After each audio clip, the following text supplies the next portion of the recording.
Hello everyone, welcome to खुशी की दुनिया। खुशी की दुनिया में आपका बहुत बहुत स्वागत है।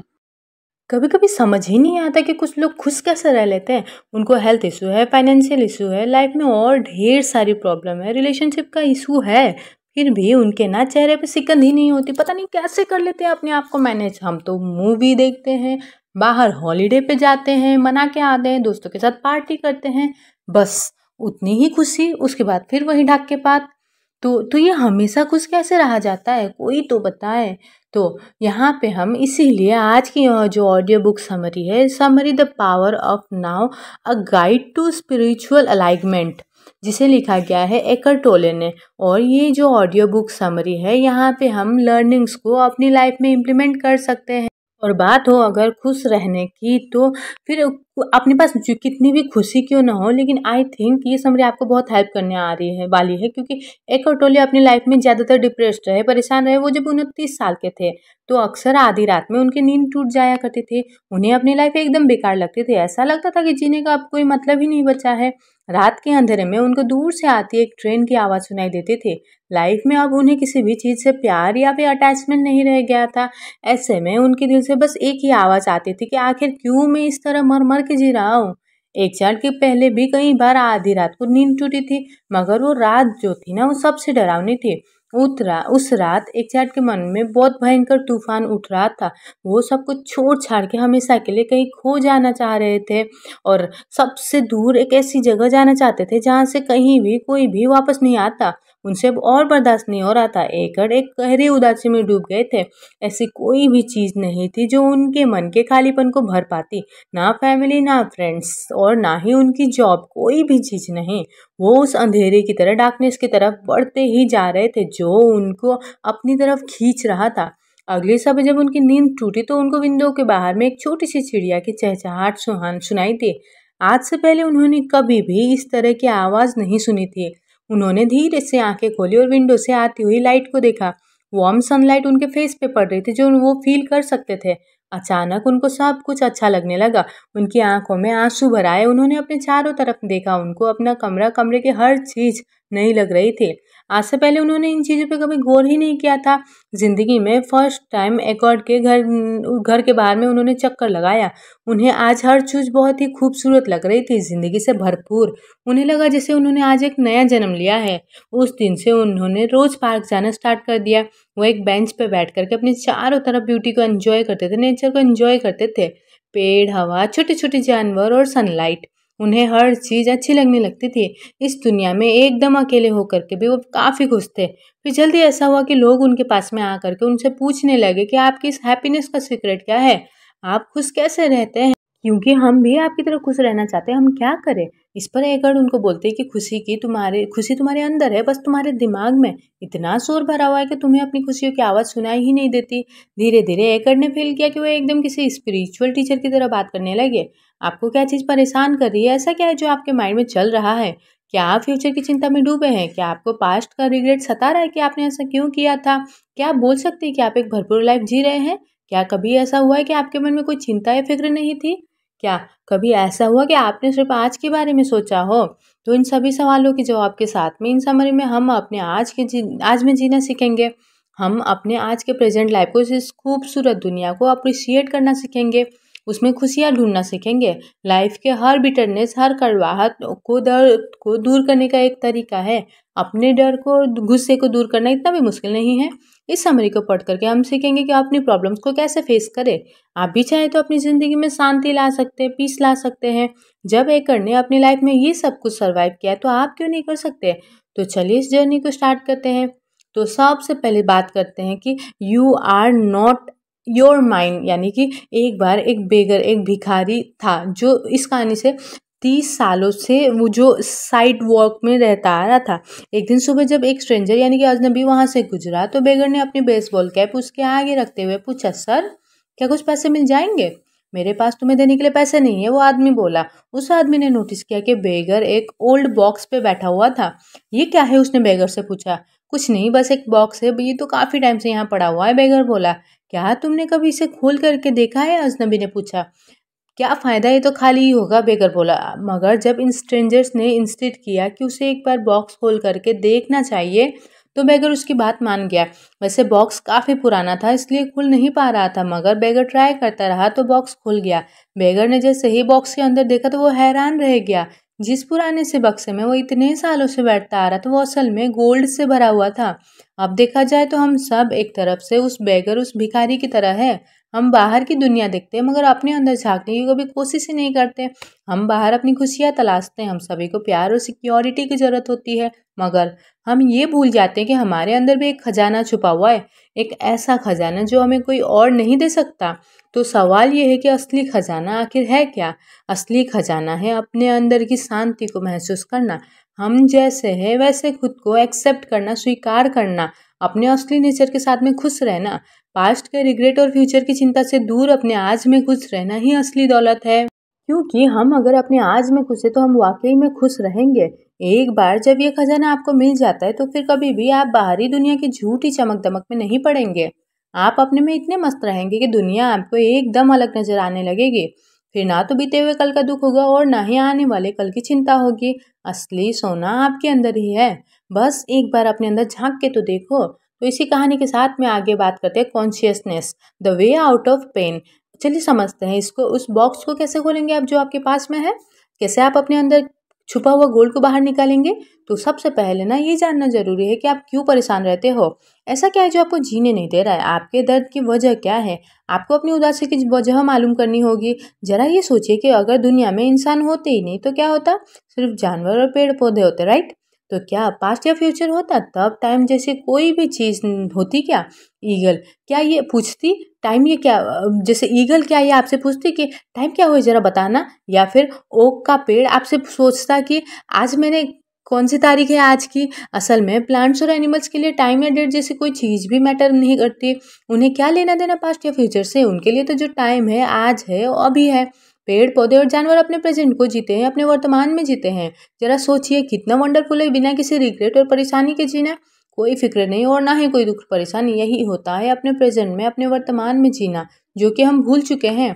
अपने पास्ट के बर्डन और फ्यूचर की चिंता छोड़ करके अभी का टाइम एंजॉय करना। लेकिन क्या ये मुमकिन है? क्योंकि हम तो इंसान हैं, चाह करके भी हम अपने पास्ट को भूल नहीं पाते हैं। हमारा माइंड ना हमें आने वाले कल के लिए डराता रहता है और हमारा माइंड हमें बहुत अच्छे से कंट्रोल करता है। हम हमेशा उलझनों से इतने घिरे रहते हैं कि अपने प्रेजेंट को अप्रिसिएट नहीं कर पाते हैं।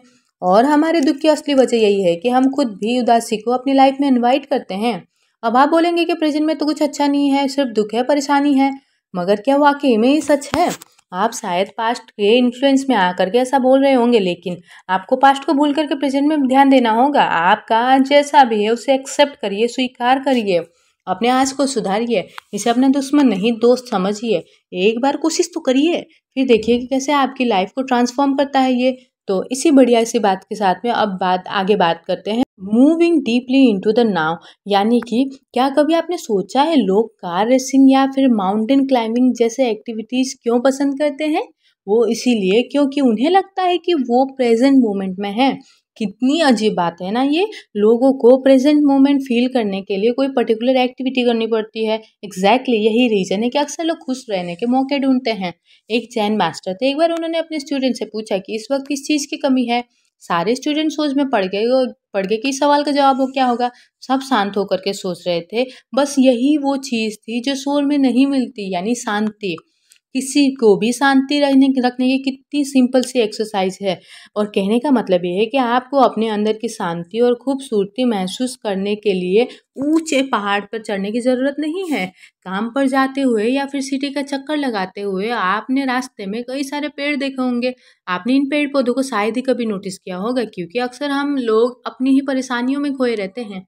अगर हो सके ना, कभी इन पेड़ों के साथ में बैठ करके कुछ पल शांति से बैठो, रिलैक्स करो, या फिर अपनी विंडो के बाहर में किसी पेड़ को गौर से देखो, पक्षियों की आवाज़ फील करो।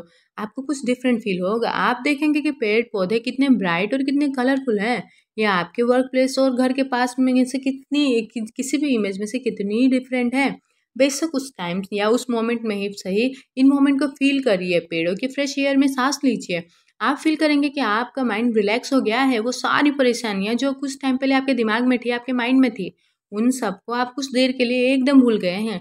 एक सुकून सा आपके अंदर है। जिस टाइम आप सुबह उठ करके ये सोचते हैं कि काश मैं यहाँ से कहीं दूर होता, या होती, उस टाइम दरअसल आप अपने रिस्पॉन्सिबिलिटीज से भागना चाहते हैं। आपके माइंड में ढेर सारी बातें घूमती है, आपको उन चीज़ों की फिक्र सताती है जो आपको अचीव करनी है, और उस वक्त आपके दिमाग में बस एक ही बात होती है कि आपको खुश रहने का, एक्साइटमेंट का अगला मेगा मौका कब मिलेगा, कब आप अपना फेवरेट फूड खाएंगे, कब कोई फीलिंग एक्टिविटी करेंगे, कब आपको कोई ऐसा मिलेगा जो आपकी लाइफ को कंप्लीट करेगा। लेकिन आप यूं करके इंतजार करते रहेंगे तो आपकी आज की छोटी छोटी खुशियों को एंजॉय करना आप भूल जाएंगे। आप अपने आसपास को नहीं देखते हैं, बस फ्यूचर की चिंता में लगे रहते हैं, और यही रीजन है कि हम कभी भी सेटिस्फाई नहीं हो पाते हैं।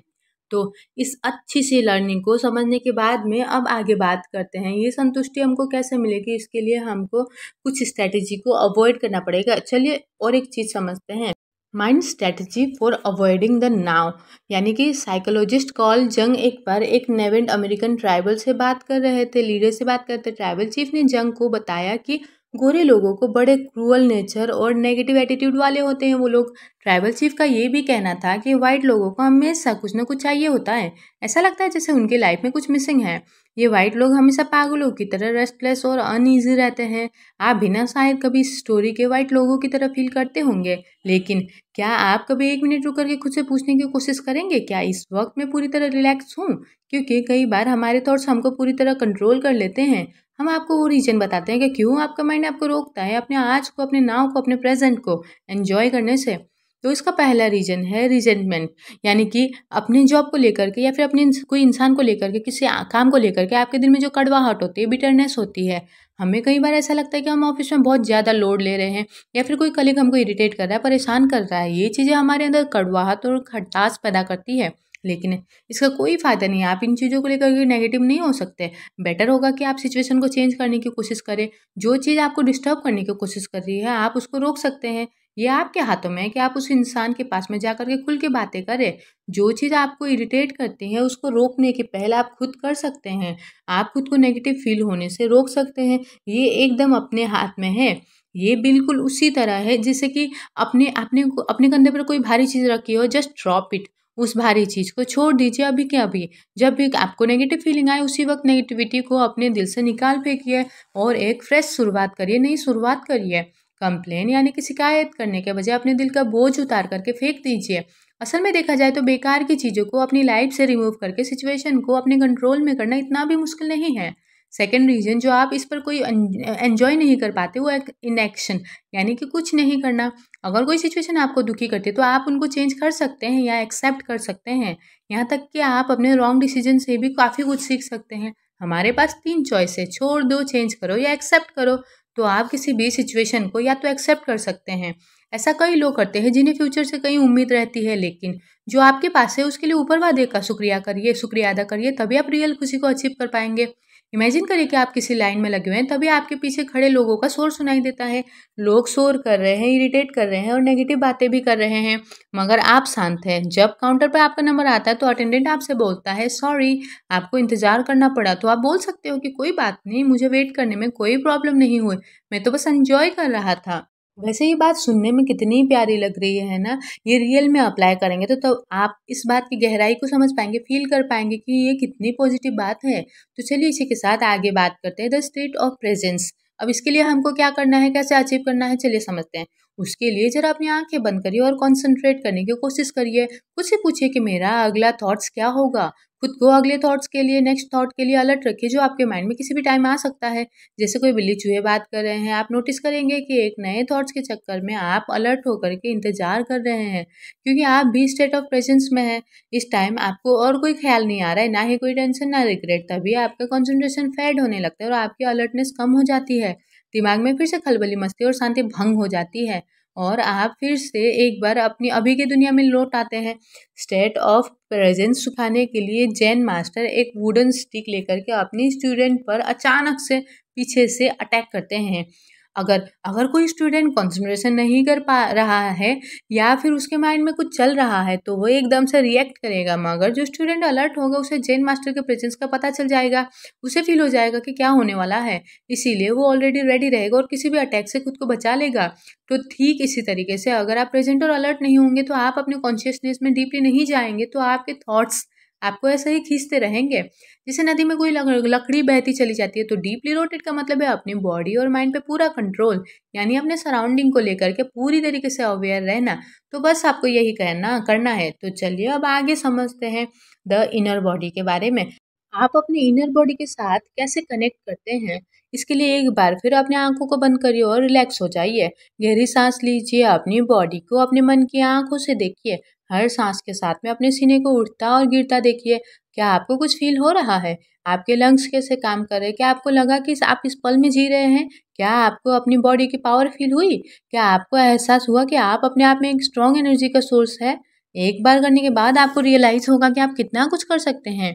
आपकी इनर बॉडी फॉर्मलेस और लिमिटलेस है, मगर इसकी ताकत का अंदाजा आपको नहीं है। हर रिलीजन, चाहे ईस्ट का हो या वेस्ट का, हमें यही सिखाता है कि हमको फास्टिंग करनी चाहिए और जितना हो सके उतना बॉडी प्लेजर से दूर रहे। यानी कि मतलब कि कुछ रिलीजियस प्रैक्टिस बॉडी के डिमांड के खिलाफ लड़ने की कोशिश करती है। कुछ रिलीजन्स में आउट ऑफ बॉडी एक्सपीरियंस की बातें भी कही गई है, जहाँ पर हम अपनी बॉडी के फिजिकल फॉर्म से निकल सकते हैं। इस तरह की प्रैक्टिस हमें एनलाइटमेंट देगी, मगर लंबे टाइम के लिए नहीं, क्योंकि कभी ना कभी हमको वापस बॉडी में लौटना पड़ेगा। मगर रियल ट्रांसफॉर्मेशन बॉडी से दूर जाने में नहीं, बल्कि इसे एक्सेप्ट करने में है, स्वीकार करने में है। रिलीजियस प्रैक्टिस हमको बॉडी के बाहर एनलाइटमेंट की तलाश सिखाती है। आप खुद से बॉडी से बाहर ढूंढने निकल पड़ते हैं, लेकिन सच तो ये है कि अपनी इनर बॉडी के थ्रू हम ट्रूथ यानी कि सच्चाई को हासिल कर सकते हैं। अपनी इनर बॉडी को जानना हमारे एजिंग प्रोसेस को स्लो करता है। बेशक आपकी आउटर बॉडी उम्र के साथ कमजोर पड़ती जाएगी, अगर आप 80 के भी हो जाओगे तो भी हम आपकी इनर बॉडी हमेशा यंग रहेगी और लाइफ टाइम रहेगी।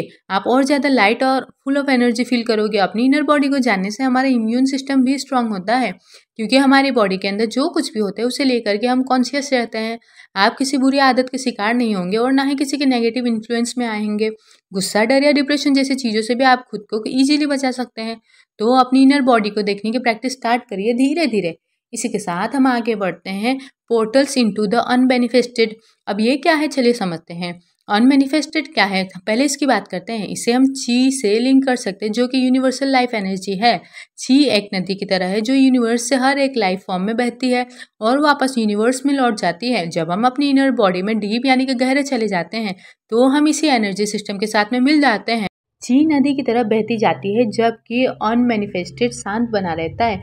कभी जब आपके ड्रीम्स लेस नींद आती है, ड्रीमलेस नींद यानी कि आपको जब पूरा आपको आपके सपनों में कुछ न कुछ आ रहा होगा, उस टाइम आप अनमैनिफेस्टेड फील करते हैं। ये एक शांत स्टेट है, मगर काफ़ी एनर्जी से भरा हुआ। अनमैनिफेस्टेड का मेन पोर्टल अभी का मोमेंट होता है, राइट नाउ, प्रेजेंट मोमेंट होता है। फिजिकल वर्ल्ड में हम टाइम के गुलाम होते हैं, मगर टाइमलेस होना ही प्योर ब्लिस है, यानी कि ऐसी स्टेट जहाँ पे सिर्फ शांति है, जहाँ पे आप हर बंधन से आज़ाद और अनमैनिफेस्टेड को फील कर सकते हैं। आप नेचर के जितना पास रहेंगे उतना ही स्ट्रांगली इसे अप्रिशिएट कर पाएंगे। सुबह उठ करके सनराइज को देखिए, किसी नदी के किनारे बैठ करके उसे बहते हुए देखिए, या रात में आसमान की तरफ देखिए, या आग के सुनहरे लपटों को गौर से देखिए। ये सब आपको कितना सुकून दे सकता है, आप सोच भी नहीं सकते।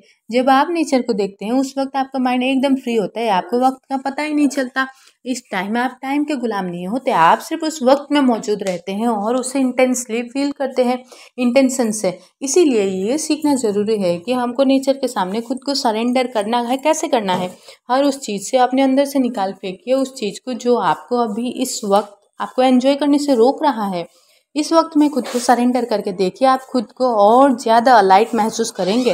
वैसे और एक एक्सरसाइज है जो हम कर सकते हैं, कुछ देर के लिए अपना सेल फोन स्विच ऑफ कर दीजिए। ध्यान रखिए कि इस दौरान आपको कोई डिस्टर्ब ना करे। अपने पीठ को, अपने बैक को स्ट्रेट करिए और रिलैक्स पोजीशन में बैठ जाइए। गहरी सांस लीजिए, अपनी इनर बॉडी को फील करिए, कुछ सोचिए मत, बस फील करिए अपनी एनर्जी, अपने अपने ब्रीथ को फील करिए। इस मोमेंट पे आप खुद को सरेंडर करिए। जब हम इतना डीप चले जाते हैं तो एक पॉइंट ऐसा आता है कि जब इनर और आउटर बॉडी का डिफरेंस खत्म हो जाता है, आप उस एनर्जी के साथ में एक हो जाते हैं जो इस पूरे यूनिवर्स में फ्लो कर रही है। और इसी बहुत अमेजिंग बात के साथ में आगे बढ़ते हैं, बात करते हैं एनलाइटिंग रिलेशनशिप के बारे में। यानी कि एक आदमी और एक औरत मिलते हैं और दोनों में प्यार हो जाता है। उस औरत से मिलने के बाद में उस आदमी को कंप्लीटनेस सा फील हो जाता है, एहसास हो जाता है। जब भी वो सब कुछ परफेक्ट फील जब उसको एहसास हो रहा है, जब भी वो उससे मिलता है उसको लगता है जैसे दुनिया में उन दोनों के अलावा और कोई नहीं है। उसे फील होता था जैसे दोनों एक हो गए हैं और वो औरत भी उस आदमी के प्यार में पूरी तरीके से डूबी हुई थी। उसे अपने स्पेशल होने का एहसास होता था। उन दोनों का ये रिश्ता एकदम परफेक्ट था।